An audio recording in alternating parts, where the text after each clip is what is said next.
So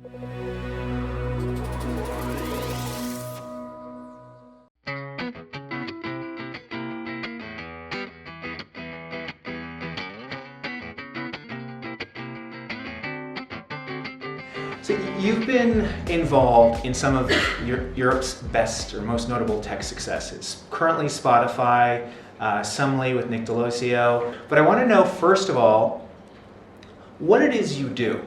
So some of the stuff which I tend to do, which is where Special Project comes in, is being the eyes and ears for a CEO. A lot of the stuff which I do is relationship building. There's a big difference between relationship building and networking.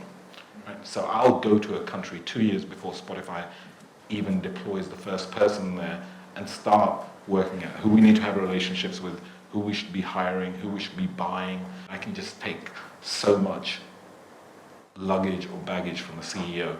You didn't finish school, so you actually left school before 16. Is that right? Okay, so I grew up in the equivalent of very working class neighborhood where you're basically stuck there for life. You're not getting out. It was something which I wasn't willing to accept. So it really is pain, dreams, books, lack of sleep, and this hunger. It was either get to where I want to get or die. Simple. That's how I look at it. Oh, when you put it like that, I can see why you're motivated. One of the first real business I had, I guess I was 21, 22, was buying second-hand mobile phones. I basically drive around, buying people's broken phones, stay up at night. There's something called back to black, which is used to polish car dashboards. So you take back to black and you use that to polish the phones, because in those days all phones are black. I'd stay up, wait till about 3 o'clock, go to sleep for about 3 hours, and then I'd drive to Stansted Airport and take the 7:55 flight to Dublin, because prices of phones in Dublin were 3 times the price of London. And I was literally one of these salesmen with a little suitcase, and I'd walk up and down the street to the shops selling phones. And I would get back on the flight, come back, land at 7 p.m., and get in the car, not go home, but drive around all day or all evening buying phones up again. Many businesses later, here we are.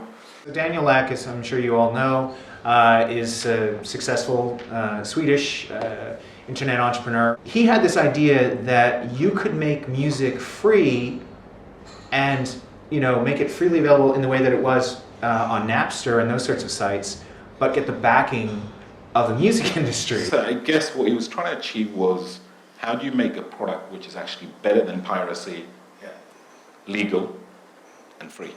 Daniel used to come over to London, and after a while he's crashing my spare room. And I'd get up at 3 a.m. to go get some water. And I'd walk past and he's there on his laptop. And I'd wake up at 7 o'clock and you walk past and he's basically asleep with the laptop on him. And you realize, coming back to what I said earlier, this guy's going to succeed or he's going to die. Here's a guy who's got a huge dream, much bigger than any of my dreams ever were. And I want to back him, and hopefully I'll get to go along for the ride, which I did, which I am.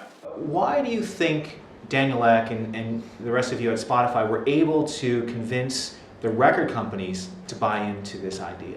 It took a long time, right? It was not a walk in the park. So the first license which were granted were in Sweden. Had we tried launching this company in the USA, there was no way this company was going to launch.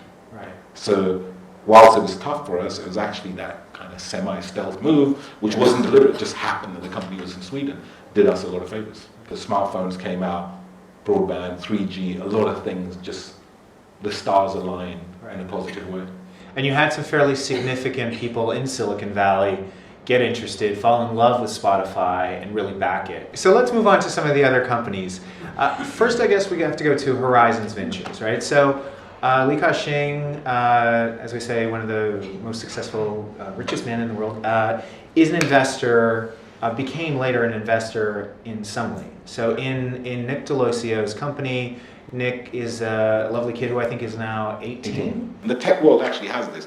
Age really isn't that much of a barrier if you've got the talent. And what did you do to help him as you traveled around? So a lot of it is helping Nick hire some of the right people and not make some of the same mistakes everyone else along the way has made. I helped introduce Nick to a number of investors who invested in the company.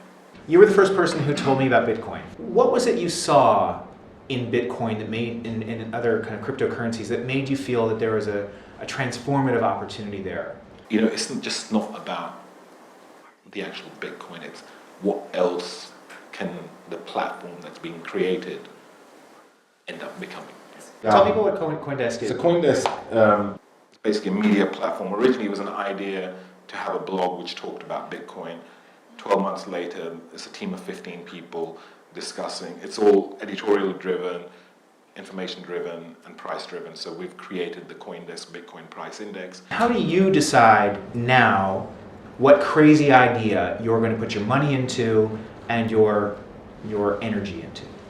Like, well, I like some stuff and I'll invest in it. I like some stuff and, it may go horribly wrong. So I've got very different strategy. And my strategy, by the way, isn't proven yet, right? We may be talking in 2 years' time. You're like, hey, Shaq, you're a minicab driver in London. What happened? I went, well, it all went wrong. I'll be back.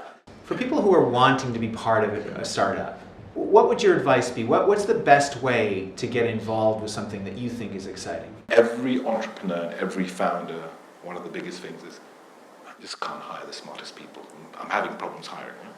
On the flip side, you meet amazingly sharp students who are like, I would love to work for a startup, but I can't even get a door in because I turn up and they're like, well, you don't have any experience. So there's this divide.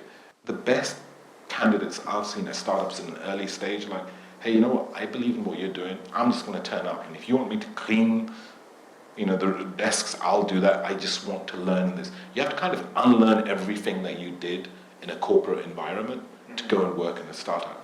The final touch I will say is, don't waste your time going to networking events. Reach out to the founder. Listen, I would want to say heartfelt thanks. That was truly Thank you. I inspiring enjoyed it. and really wonderful to have you. So.